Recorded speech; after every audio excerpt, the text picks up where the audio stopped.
नमस्कार मित्रांनो. पुण्यातील अत्यंत गाजलेले प्रकरण म्हणजेच वैष्णवी हगवणे प्रकरण. आता हे प्रकरण एका वेगळ्याच वळणावर येऊन पोहोचलं आहे. ही केवळ एक आत्महत्येची केस राहिली नाही, तर या प्रकरणात गुंतलेल्या निष्पाप 10 महिन्याच्या वैष्णवी हगवणे यांच्या चिमुकल्याच्या भवितव्यावरही मोठा प्रश्नचिन्ह उभं राहिलं आहे. सध्या या मुलाची जबाबदारी वैष्णवी हगवणे यांच्या आईकडे आहे. मात्र शशांक हगवणे जे सध्या तुरुंगात आहेत, तुरुंगातून सुटल्यानंतर आपल्या मुलाच्या कस्टडीसाठी कायदेशीर लढा ते जरूर देतील.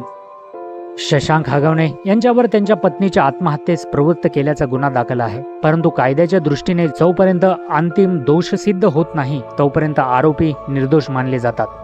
त्याच न्यायसंगत भूमिकेवर आधारित कायदे शशांक हगवणे यांना त्यांच्या मुलाच्या कस्टडीसाठी दावा करण्याचा अधिकारही देतात. एकदा शशांक हगवणे यांची जामिनावर सुटका झाली किंवा त्यांना कोर्टातून निर्दोष घोषित करून सोडण्यात आलं तर ते आपल्या मुलाच्या ताब्यासाठी कौटुंबिक न्यायालयात याचिका दाखल करू शकतात. या याचिकेवर निर्णय घेताना न्यायालय एकाच गोष्टीचा विचार करेल आणि ते म्हणजे मुलाचे सर्वोत्तम हित. 10 महिन्याचा मुलगा अजून लहान असल्यामुळे त्याच्या पालनपोषणासाठी आईची किंवा नातलग महिलांची भूमिका महत्त्वाची मानली जाते. पण याचा अर्थ असाही नाही की वडिलांना थेट नकार दिला जातो. जर वडिलांनी सिद्ध केलं की ते आर्थिक, मानसिक आणि सामाजिकदृष्ट्या सक्षम आहेत आणि मुलासाठी सुरक्षित वातावरण देऊ शकतात तर न्यायालय त्यांनाही कस्टडी देऊ शकतं.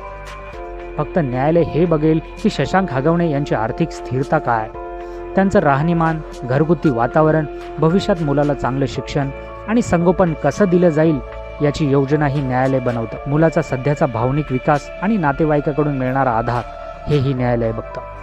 न्यायालय कस्टडीसाठी स्थायिकता, सुसंगतता आणि प्रेमळ संबंध या तत्वांचा विचार करतं.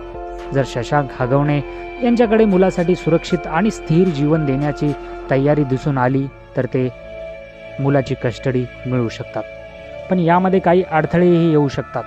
जसे की वैष्णवी हगवणे यांच्या आईकडे सध्या मुलगा आहे आणि त्या कोर्टात मुलाच्या ताब्याचा दावा करत राहतील.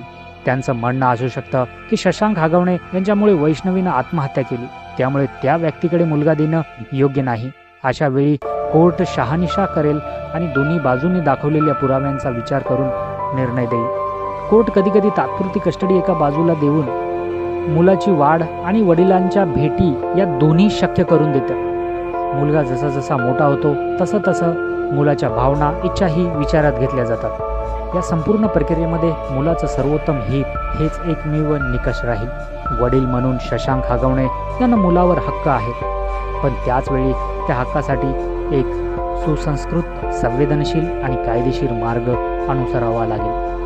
शशांक हगवणे यांना जर कोर्टाने निर्दोष ठरवलं किंवा त्यांची शिक्षा पूर्ण झाली आणि त्यांनी त्याच्या जीवनात स्थैर्य आणलं तर ते कोर्टात अर्ज करून आपल्या मुलाच्या संगोपनासाठी सज्ज असल्याचा अर्ज दाखल करू शकतात. शशांक हगवणेचा कस्टडी मिळवण्याचा प्रवास सहज नसेल, त्यासाठी त्यांना वकिलामार्फत योग्य अर्ज, साक्षी आणि वेळेवर कोर्टात हजेरी लावावी लागेल. पण जर मुलावर त्यांचं खरंच प्रेम असेल आणि त्यांनी स्वतःमध्ये सुधारणा केल्या असतील तर न्यायालय नक्कीच त्यांच्या बाजूने विचार करेल.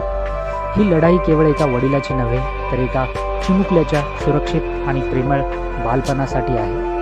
न्यायालयाच्या कक्षेतून तो निर्णय येईलच जो त्या मुलाच्या भविष्यासाठी सर्वोत्तम असेल. तुमचं मत कमेंट्स बॉक्समध्ये जरूर लिहा. मुलाचं भविष्य कोणाकडे सुरक्षित असेल, वैष्णवीची आई की शशांक हगवणे? तुमचं मत कमेंट्स बॉक्समध्ये जरूर लिहा. भेटूया पुढच्या व्हिडिओमध्ये. तोपर्यंत नमस्कार.